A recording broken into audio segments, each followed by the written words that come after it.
Buenos días.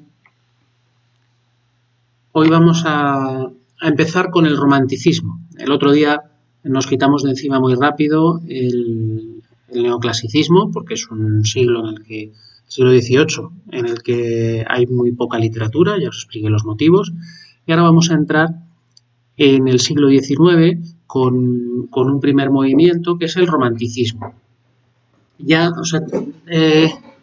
hemos visto ya algunos factores, algunas características de la literatura medieval, de la literatura renacentista, de la literatura del barroco, incluso de la literatura neoclásica, de las que somos deudores, ¿no? Todavía vemos algunos rasgos de todas esas literaturas y de todas esas culturas, esos momentos culturales, de los que quedan rasgos en nuestra cultura actual. Bueno, pues con el romanticismo, digamos que ya el peso de esos rasgos culturales empieza a ser mayor. Es decir, la herencia del romanticismo es mucho más clara en la literatura y en la cultura actual que en las de épocas anteriores. Y eso nos va a pasar ya, digamos que ya nos vamos a sentir herederos de los románticos o de la literatura realista o de los movimientos que vengan después, nos vamos a sentir mucho más claramente herederos de lo que nos sentíamos de los renacentistas o de los barrocos. Vamos con el romanticismo. Os he dejado unos apuntes aquí, en el día de hoy. Aquí, el romanticismo. Lo tengo abierto aquí. A ver si me dejo poner la pantalla completa. Sí. Vale. Ya os comenté que en el caso del neoclasicismo es la primera vez que percibíamos una diferencia, una distancia, un retraso de España con respecto a Europa. Y era retraso en tanto que no es que fuera un proceso diferente, sino que era el mismo proceso, era el neoclasicismo con alguna peculiaridad, el mismo proceso cultural, pero vivido unos años después. Bueno, pues con el romanticismo esto es por lo menos igual de claro, es clarísimo, ¿no? Este desfase. Para que os hagáis idea, veis aquí las desventuras del joven Werther, que es una obra de Goethe, que es la fundacional, digamos, la señera del movimiento romántico, es de 1774. Sin embargo, no es hasta el 35, si no recuerdo mal.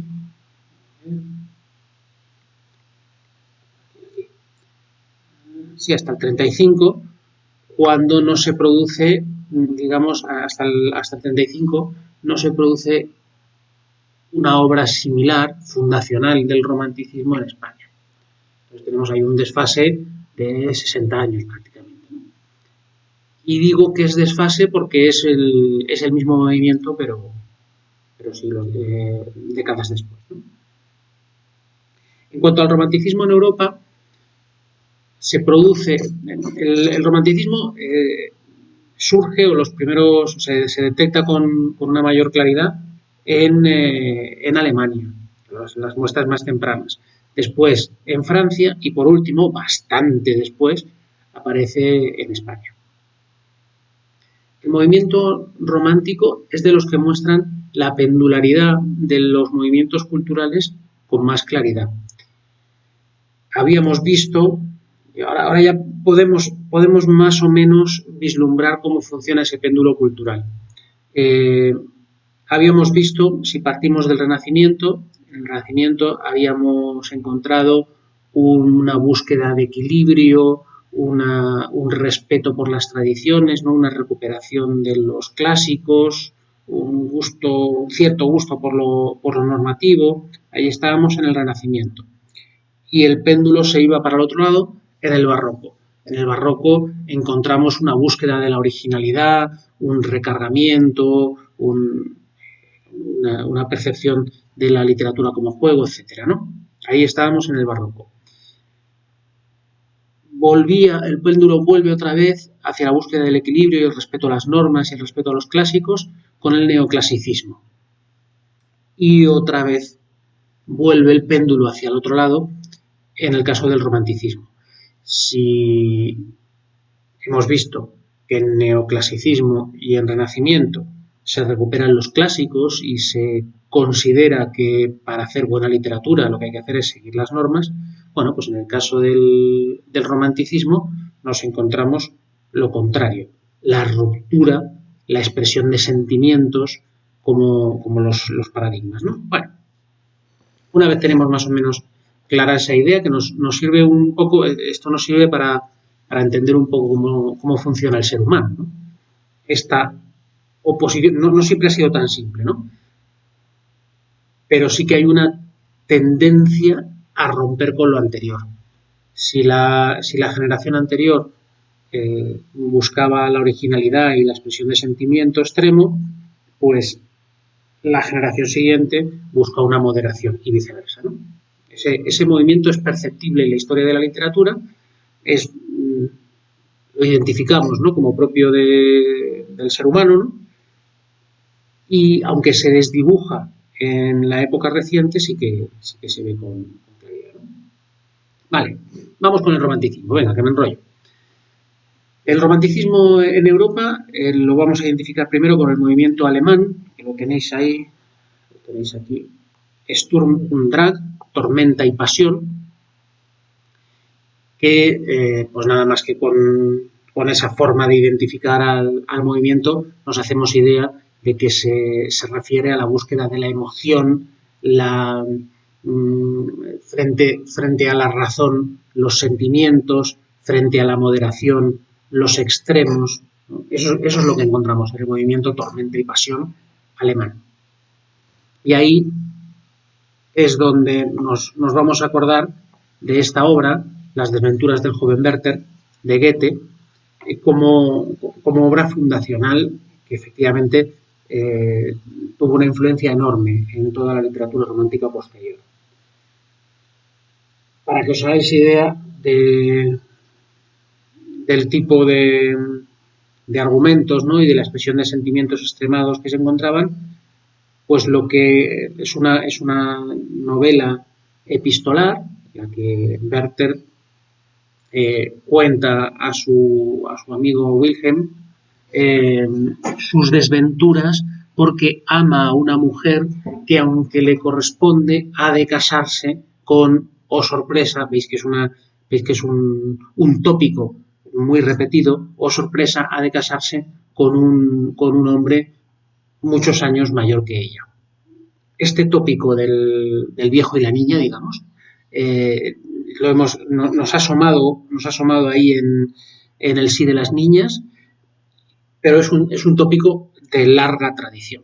Desde la Edad Media hasta principios del siglo XX nos encontramos ese tópico con frecuencia. Bueno, pues en el caso de las desventuras del joven Werther es esta pareja de enamorados que por circunstancias no puede culminar su amor porque ella se casa con este señor con el que ha de casarse porque la sociedad lo pide así.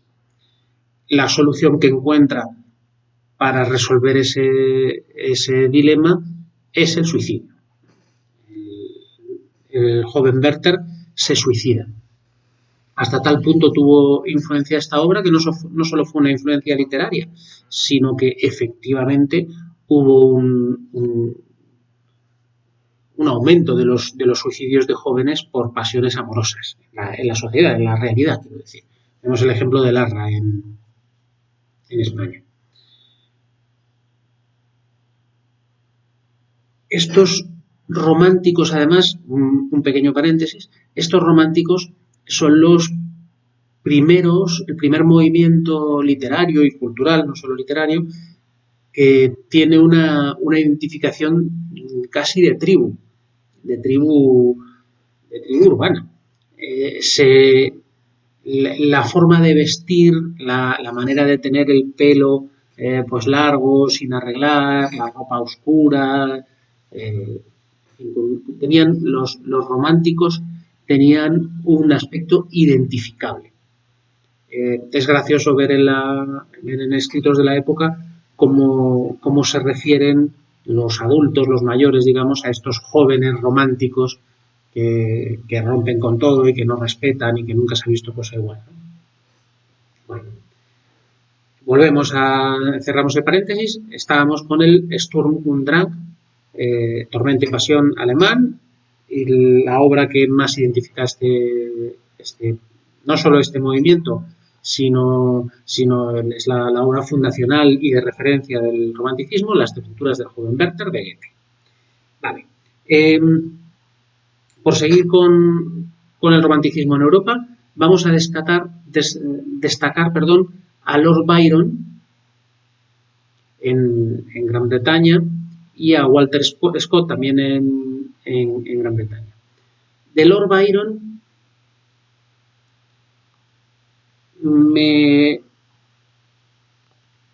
creo que es fácil acordarse y es interesante por la tradición que representa su Don Juan. Seguro que conocéis el Don Juan Tenorio de Zorrilla.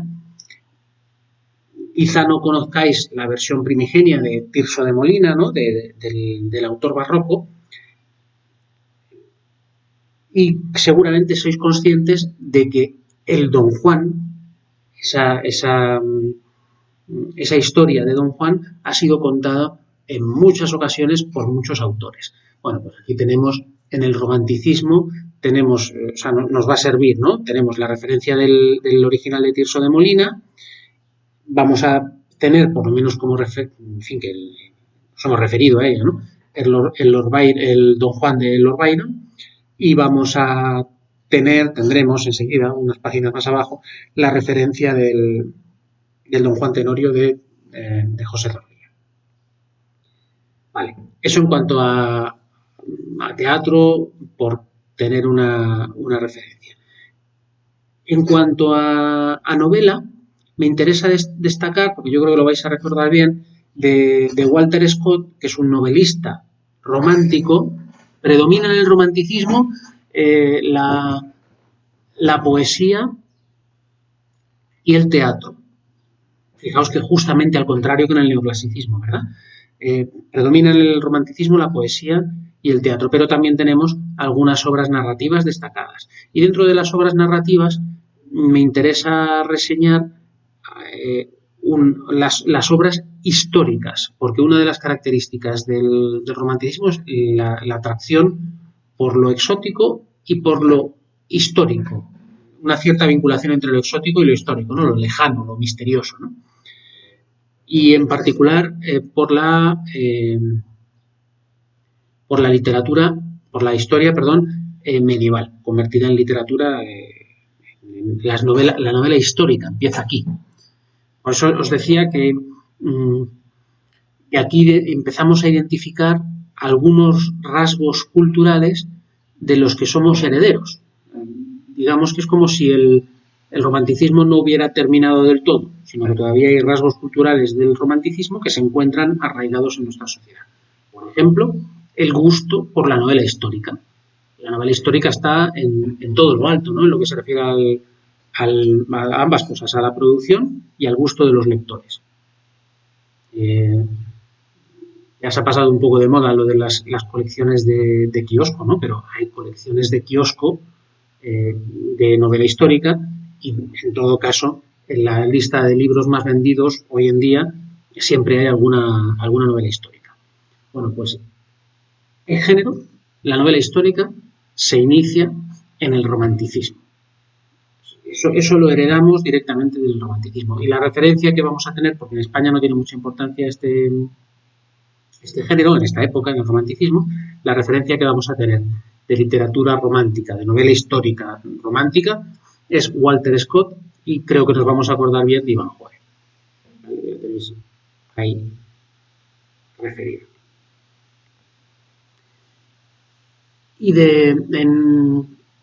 en Francia, yo creo que os vais a acordar bien de Victor Hugo. Ahí os he puesto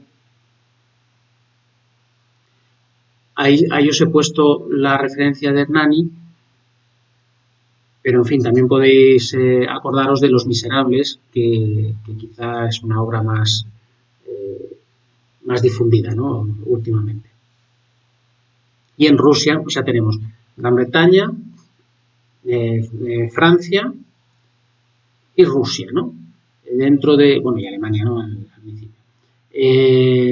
De Francia nos vamos a acordar de Víctor Hugo, de Los Miserables, por ejemplo, y que,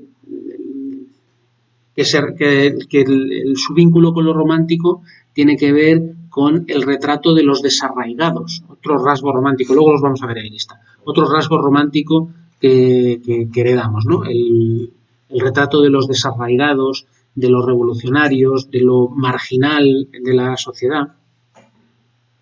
Y por último, nos vamos a acordar de Pushkin como representante del movimiento, aunque los rasgos románticos en el caso de Pushkin no son tan claros como en las obras anteriores. Digo que nos vamos a acordar de Pushkin dentro de la literatura rusa, dentro del romanticismo ruso. ¿Qué es lo que pasa en España? Pues que en la época en que hay romanticismo, en que el romanticismo está arraigado en Gran Bretaña y Francia, fundamentalmente con Alemania, Gran Bretaña y Francia, pues en España sencillamente no hay tal movimiento romántico. El único representante que se sitúa exactamente en esa época dentro de la órbita romántica es un autor al que nos hemos referido ya y que en realidad está en esa órbita porque no está culturalmente en España, sino que él se forma entre Francia y Gran Bretaña. Como él está, pues eso, formado, su trasfondo cultural es francés y británico, pues entonces se sitúa en esa onda. Es Cadalso, que vimos las cartas marruecas situado dentro del neoclasicismo, aunque con sus peculiaridades es más personal que neoclásico, pero bueno. Habíamos situado sus cartas marruecas dentro del neoclasicismo y situaremos, esto sí que con total claridad, Noches lúgubres dentro del romanticismo. Lo llamamos prerromántico a Cadalso porque en España no había nada de romanticismo. Entonces, digamos que desde nuestro punto de vista, desde el punto de vista de la historia de la literatura española, Cadalso, el cadalso romántico es un caso particular. Pero no olvidemos que desde el punto de vista de la cultura europea, Cadalso es el que está situado en el momento en el que el romanticismo tiene fuerza en Europa, ¿no? Bueno, está claro. Prerromántico en España, si lo miramos desde una perspectiva europea, pues simplemente romántico porque está en su época. Fijaos que damos un salto cuando de verdad entra el romanticismo en España, es con el estreno de Don Álvaro La fuerza del sino, una obra que llama la atención tanto por la escenografía, que era muy espectacular, con tormentas, con el personaje allí en todo lo alto de una peña, con sonidos ¿cómo se llama? Cantos de gregorianos, ¿no? Al fondo, la tormenta, es en lo alto, hay invocaciones al demonio, todas estas cosas, ¿no? Desde el punto de vista escenográfico, digo, llama mucho la atención y también llama mucho la atención en cuanto a lo exacerbado de los sentimientos, ¿no? Fue un impacto. Digamos que el estreno de Don Álvaro La fuerza del sino fue un impacto. Y vamos a leer un fragmentito de Don Álvaro La fuerza del sino que nos va a permitir hacernos idea muy bien. Están aquí, lecturas románticas para comentar y análisis. Anda, qué bien. Esto está...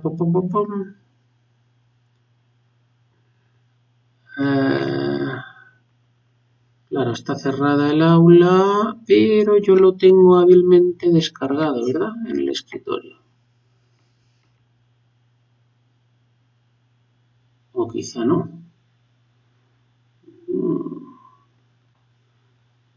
Bueno, pues vamos a hacer una cosa. Sigo contándoos.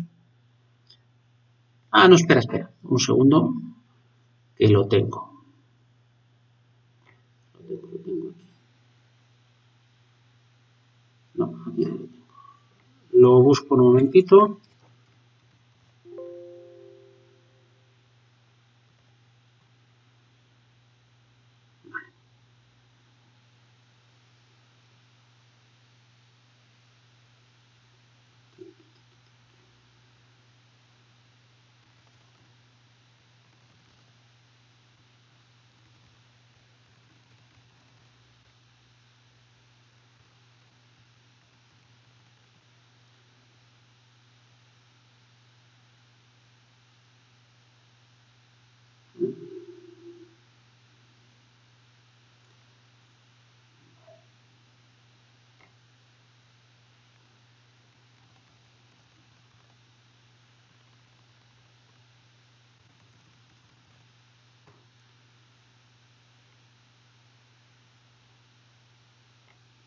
Podría ser esto perfectamente.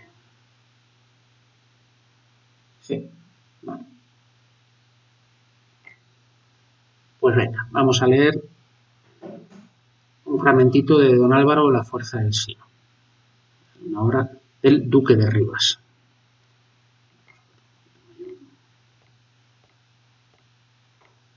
Además, esta obra y los fragmentos que he elegido se compendian perfectamente las características fundamentales del romanticismo. Bueno, este es el principio. El principio de Don Álvaro, La fuerza del Sino, que en fin, nos va a llamar la atención, ahora la comentamos. Jornada primera. La escena es en Sevilla y sus alrededores. La escena representa la entrada del antiguo puente de barcas de Triana, el que estará practicable a la derecha. En el primer término, al mismo lado, un aguaducho, o barraca de tablas y lonas, con un letrero que diga Agua de Tomares. Dentro habrá un mostrador rústico con 4 grandes cántaros, macetas de flores, vasos, un anafre con una cafetera de hoja de lata y una bandeja con azucarillos. Delante del aguaducho habrá bancos de pino. Al fondo se descubrirá de lejos. Gracias, amigo. Se descubrirá de lejos parte del arrabal de Triana, la huerta de los Remedios con sus altos cipreses, el río y varios barcos en él con flámulas y gallardetes. A la izquierda se verá en lontananza la Alameda.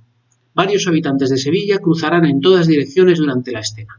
El cielo demostrará el ponerse el sol en una tarde de julio y al descorrerse el telón aparecerán el tío Paco detrás del mostrador en mangas de camisa, el oficial bebiendo un vaso de agua y de pie Preciosilla a su lado templando una guitarra, el majo y los 2 habitantes de Sevilla sentados en los bancos. Bueno, ahora leemos el fragmentito del principio que llega hasta aquí, ¿no? Lo que está en la primera página, que nos introduce en otra de las características del romanticismo que no nos ha aparecido hasta ahora.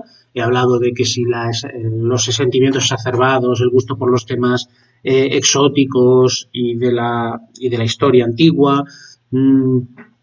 He hablado del gusto por la originalidad, la exageración de los sentimientos, pero no he hablado de esto que aparece aquí, que es el gusto por lo nacional y por lo costumbrista.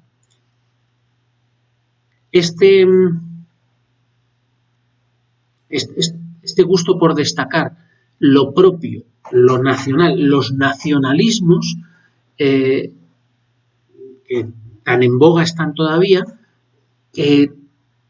tienen su punto de partida en el romanticismo. Este gusto por lo popular, por las tradiciones propias, tiene su origen en el romanticismo y es algo que no encontramos en movimientos culturales anteriores y del que somos claramente herederos, ¿no? Estos, ¿cómo se llaman? Los bailes regionales, la la gastronomía propia de una zona, los trajes regionales, las costumbres, el elogio, ¿no? Y el gusto por conservar y por difundir las costumbres propias de una zona, no son, si lo pensáis, lo tenemos tan interiorizado que parece como que, bueno, claro, esto tiene que ser así siempre, ¿no? No necesariamente. Es un tipo es un punto de vista que nace en el romanticismo. Si pensáis, no tendría por qué ser así, ¿no? Se podría, y de hecho de manera simultánea encontramos en nuestra sociedad un gusto por la modernidad, digamos, ¿no? Y que la cultura se universalice y que resulte más atractivo lo moderno sobre lo propio, ¿no? Eso es una tendencia que existe. Bueno, pues esta otra tendencia, la tendencia a exaltar lo propio y lo popular, lo nacional, es algo que surge en el romanticismo y que vemos aquí muy bien plasmado. Está retratando una escena popular sevillana. Este costumbrismo que en principio no nos encaja mucho con todo lo demás del romanticismo, ¿no? Los sentimientos exacerbados, el gusto por la noche, por lo misterioso, por los fantasmas, por la exageración de los sentimientos, todo eso, con las ruinas, ¿no? Todo eso no nos encaja demasiado con esta parte costumbrista, pero eran simultáneas, eran dos rasgos del romanticismo. Vale. Bueno, pues nada, leemos la primera escena de Don Álvaro, la fuerza del Sino, es una escena costumbrista, cuyo interés termina en la propia escena. No son unos acontecimientos los que ocurren en la escena primera que digas, es que luego tienen un vínculo con el argumento y esto se desarrolla. No, el gusto está en mostrar cómo eran las costumbres sevillanas en este caso, ¿vale? Y nos encontraremos autores que muestran un gusto por recoger las costumbres madrileñas o las costumbres asturianas o las costumbres sevillanas, como es el caso. Bueno, leemos un fragmentito que, como digo, no tiene un vínculo especial con el desarrollo posterior. Oficial. Vamos, preciosilla, cántanos la rondeña. Pronto, pronto, ya está bien templada. Señorito, no sea su merced tan súbito. Deme antes esa mano y le diré la buena aventura. Quita, que no quiero zalamerías. Aunque efectivamente tuvieras la habilidad de decirme lo que me ha de suceder, no quisiera oírtelo. Sí, casi siempre conviene ignorarlo. Se levanta el majo. Pues yo quiero que me diga la buena aventura esta prenda. He aquí mi mano. Retire usted allá esa porquería, Jesús, ni verla quiero, no sea que me encele aquella hija de los ojos grandes, aquella niña de los ojos grandes. ¿Qué se ha de encelar de ti, pendón? Vaya, saleroso, no se cargue usted de estera, convídeme alguna cosita. Tío Paco, dele usted un vaso de agua a esta criatura, por mi cuenta. ¿Y con panal? Sí, y después que te refresques el garguero y que te endulces la boca, nos cantarás las corraleras. Bueno, como digo, da un poco igual. Lo que se cuenta, lo que tiene interés es el reflejo de las costumbres. Hala, pues dicho queda, ¿no? Un rasgo del romanticismo es ese gusto por reflejar las costumbres. Cambiamos totalmente. Estamos al final, tiene cinco jornadas, Don Álvaro, la fuerza del Sino, y estamos aquí al final de la obra en la que se produce el éxtasis, ¿no? del argumento, cuando estalla todo, ¿no? Me da un poco igual el argumento, lo que me interesa es que veáis el nivel de la expresión de los sentimientos y de la escenografía, que se ve muy muy bien en este fragmentito. Y se entiende bien por qué llamó tanto la atención la obra en la época. Veníamos del sí de las niñas, digamos, para entendernos, y aparece esta obra, pues llama la atención. Los mismos y doña Leonor, vestida con un saco y esparcidos los cabellos, pálida y desfigurada, aparece a la puerta de la gruta y se oye repicar a lo lejos las campanas del convento. Tenemos, así como rasgos románticos, un desarraigado de la sociedad, es doña Leonor, que es la dama en realidad, pero que bueno, que ahora está de ermitaña, ¿no?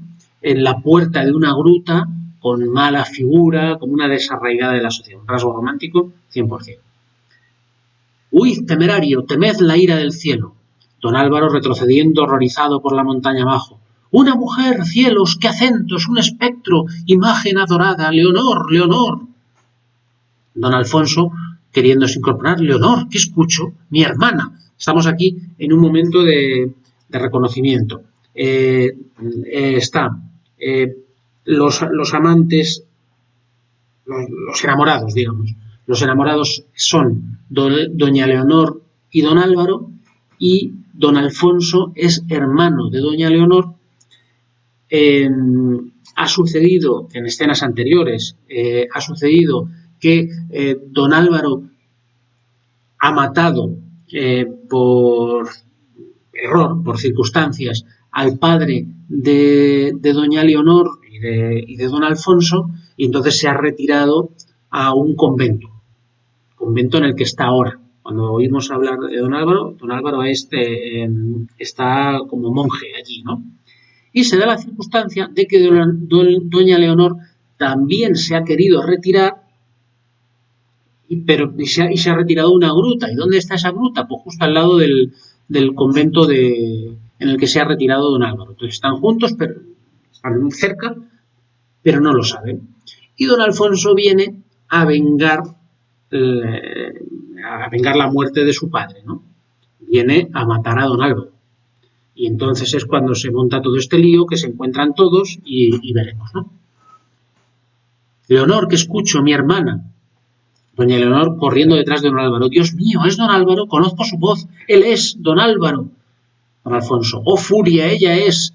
Estaba aquí con su seductor. Hipócritas, Leonor. Cielos, otra voz conocida. ¿Mas qué veo? Se precipita hacia donde ve a don Alfonso. Ves al último de tu infeliz familia, dice don Alfonso. Doña Leonor se precipita en los brazos de su hermano mío, Alfonso. Don Alfonso saca un puñal y hiere de muerte a doña Leonor. Toma, a causa de tantos desastres, recibe el premio de tu deshonra. Muero vengado. Y muere.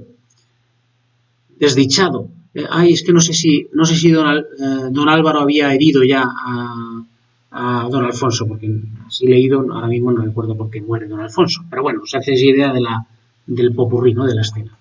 Desdichado, ¿qué hiciste, Leonor? ¿Eras tú? ¿Tan cerca de mí estabas? ¡Ay! No se acerca a los cadáveres.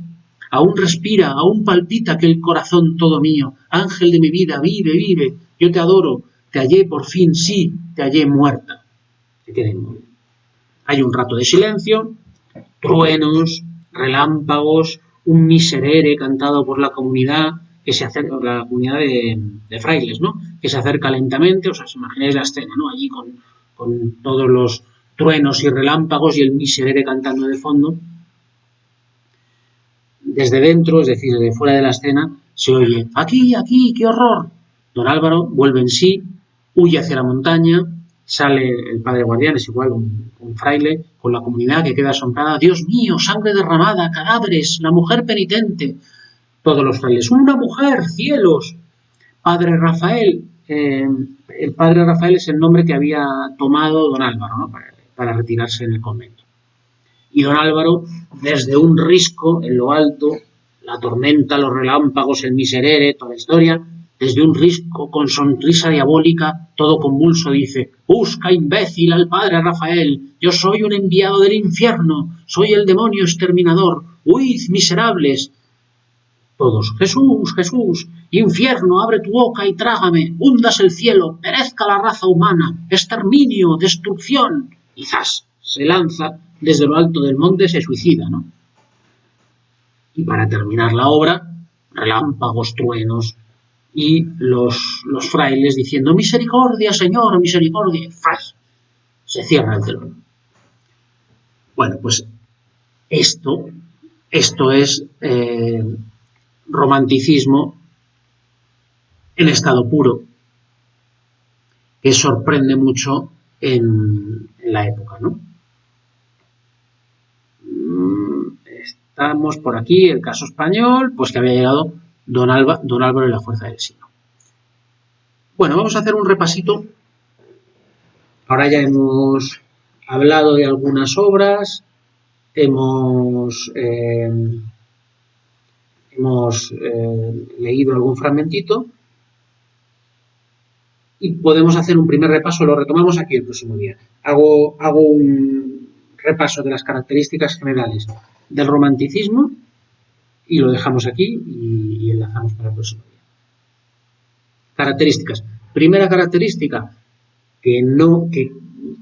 característica que tenemos interiorizada en nuestra cultura, pero que no es siempre necesariamente así. Primera característica, valoración de la originalidad.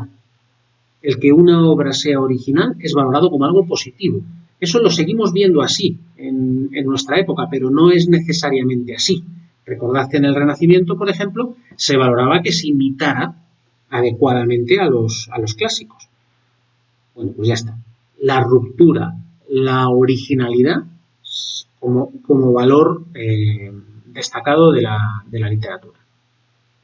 La otra característica, la presentación de sentimientos exacerbados, llevados al extremo. El ejemplo que acabamos de ver es clarísimo, ¿no? Muertes en escena, desesperaciones, suicidios. Este es el ámbito del romanticismo. Esto es algún rasgo que identificamos con mucha claridad con el romanticismo, pero me interesa destacar que no es el único, que el romanticismo no tiene que ver solo con la exageración de los sentimientos, sino con más, el romanticismo literario, sino con más cosas, ¿no? Como estas. La aparición del nacionalismo estético, esta valoración de lo propio, ¿no? De lo andaluz, de lo español, de lo gallego, de lo rumano, de lo francés, de lo... ¿sí? La valoración de lo nacional es algo que tiene su origen clarísimo en el movimiento romántico. Bueno, y simultáneamente, desde el punto de vista histórico, es el surgir de los nacionalismos europeos, ¿no? La constitución de algunas de las naciones europeas. Bueno, me da igual. Desde el punto de vista cultural, la valoración de lo nacional y de lo popular, de la literatura tradicional y de las costumbres populares. Ese costumbrismo es un rasgo romántico clarísimo que no relacionamos de manera popular, ¿no? Coloquial con el romanticismo, pero que lo es. Esa valoración de lo popular y el reflejo de las costumbres del pueblo llano, eso es un rasgo plenamente romántico que encontramos todavía hoy en nuestra literatura. Importancia de la naturaleza y en particular del paisaje, que funciona como caja de resonancia.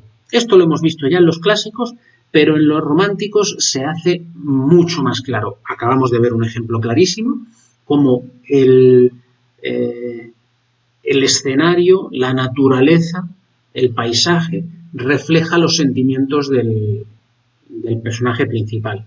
El personaje principal está viviendo una tormenta, aquí en el final de Don Álvaro, la fuerza del sino, y la tormenta se refleja en la naturaleza. Hay una tormenta, ¿no? En los paisajes solitarios, ruinosos, tenebrosos, se vinculan con situaciones paralelas en los sentimientos de los personajes principales, ¿vale?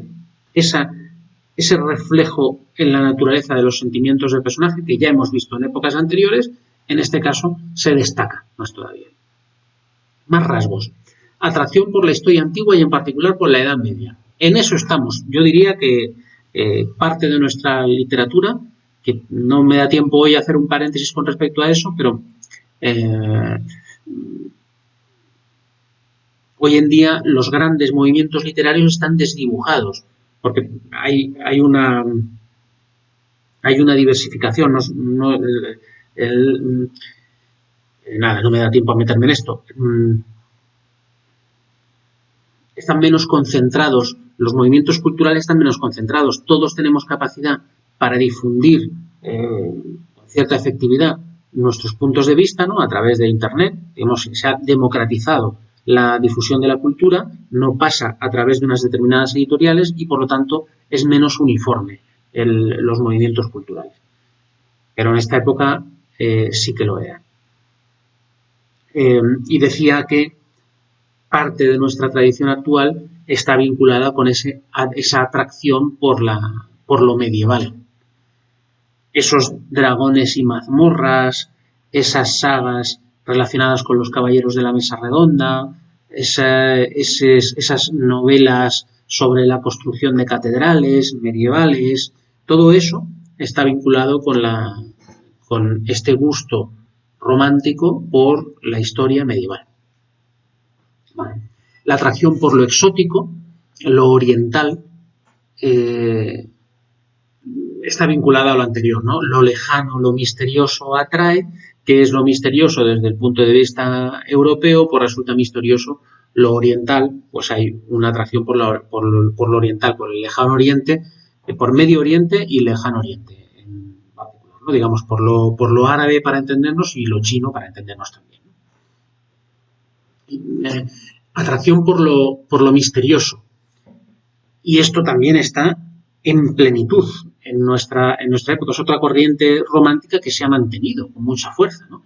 La noche, las ruinas, los cementerios, los fantasmas. Todo eso nace en el romanticismo y está todavía muy arraigado en nuestra cultura. Es verdad que nos encontramos algunos fantasmas, nos encontramos fantasmas en Hamlet, nos encontramos fantasmas en algunas obras de Lope de Vega, pero esa escenografía de Harry Potter, ¿no? De un castillo tenebroso, oscuro, en el que hay un fantasma, eso es romántico y lo encontramos todavía hoy. Y por último, dentro de esta enumeración, la pretensión de conmover, no de educar. Todavía, recordáis, en contraposición al neoclasicismo. Y todavía me faltaría aquí alguna característica que podría tener que ver con el gusto por lo desarraigado, el gusto por el que está fuera de la sociedad.